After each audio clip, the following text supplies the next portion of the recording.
Good morning, everyone. Welcome to this week's Trinity video announcements. We're so glad that you're spending a couple minutes of your day to hear what's going on in Trinity, and especially to hear from our special guest today. We have Amanda Fall from the city. Amanda, welcome.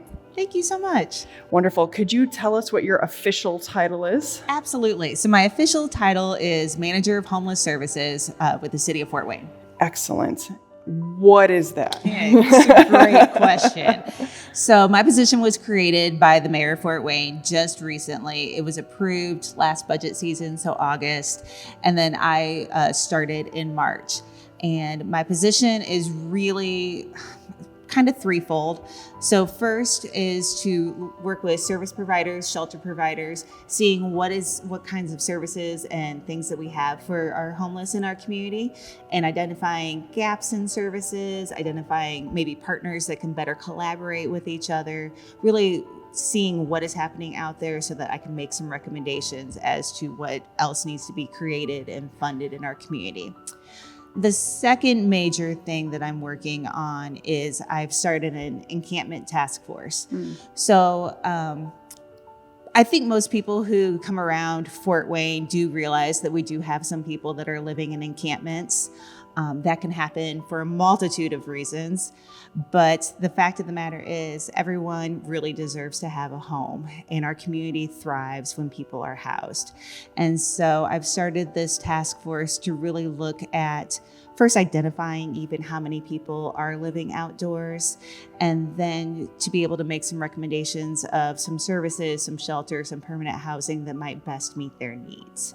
So that group is made up of both service providers as well as enforcement, because there is enforcement that happens within our city to make sure that our community stays clean and thriving.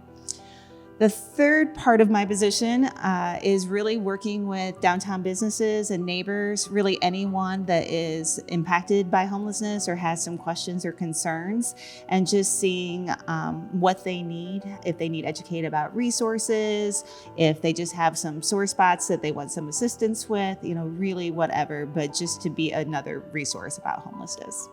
Excellent. Tiny little position. Yes, just a few things on your plate. Goodness gracious. How does a place like Trinity interact with those three? Absolutely. So Trinity, you are so well known in our community for really having a heart and compassion and getting involved in the social needs and things that are happening in our community. So you already do so much. You're known as a funder of very different services and things that are needed, but you also provide meals for anyone in the community, not just the homeless, but anyone that might need a hot meal on a couple of days a week. So obviously, continuing those efforts. I would say anyone in the community that wants to be involved, there's a couple of different ways. The first, most obvious is, partnering with a social service agency that's providing some care and seeing if you can either volunteer or donate financially to a program that speaks to your heart. But not everyone has the time or the treasure to do that sort of thing. And so the other thing I always like to say is, if you care about homelessness and you care about what's happening in our community, use your voice. Go out and speak to others and let them know why it's important to you, so that others understand more about what is happening in our community. And then finally, educate yourself and educate others, again, so that you can speak on it and so that you truly know and are helping gain momentum in our community. What is one thing that you wish the public understood a little bit better about those who are homeless? I think it's important to understand that there is no consistent story. Homelessness looks like every single one of us. There are infants, there are toddlers, there are youth, there are teens, there are families, Black, white, Hispanic, Asian. My first time out to the encampments, I met a gentleman who was 67 years old with cancer.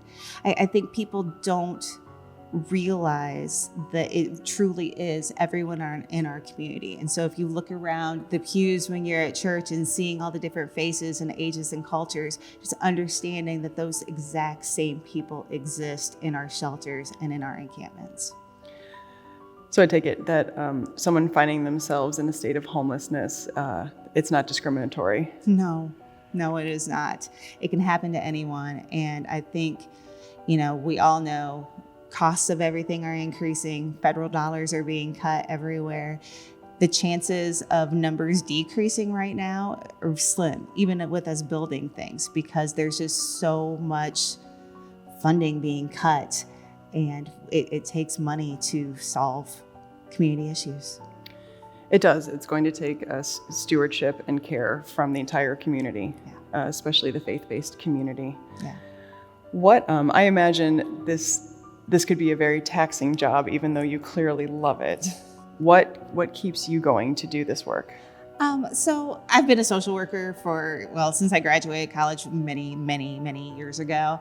And I just love, with this particular position, really being able to look just at a community problem and saying, you know, what can we do to make an impact?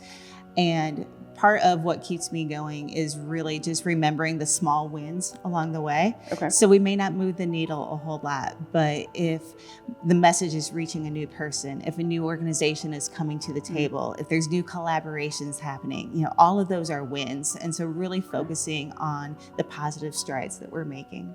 Excellent. And you just mentioned new people coming to the table. I think you have a monthly meeting. I have so many. Okay, of course. But so like I said, the encampment task force is probably my largest group. That does meet monthly. And again, those are made up of service providers and enforcement. Another important meeting that we've started that's meeting monthly is really working to bring together all of the shelter and transitional housing providers in our community. We are blessed with wonderful social service agencies that serve so many. But I think oftentimes when somebody calls for help, they're just handed a list. And it might have 35, 40 different providers on it.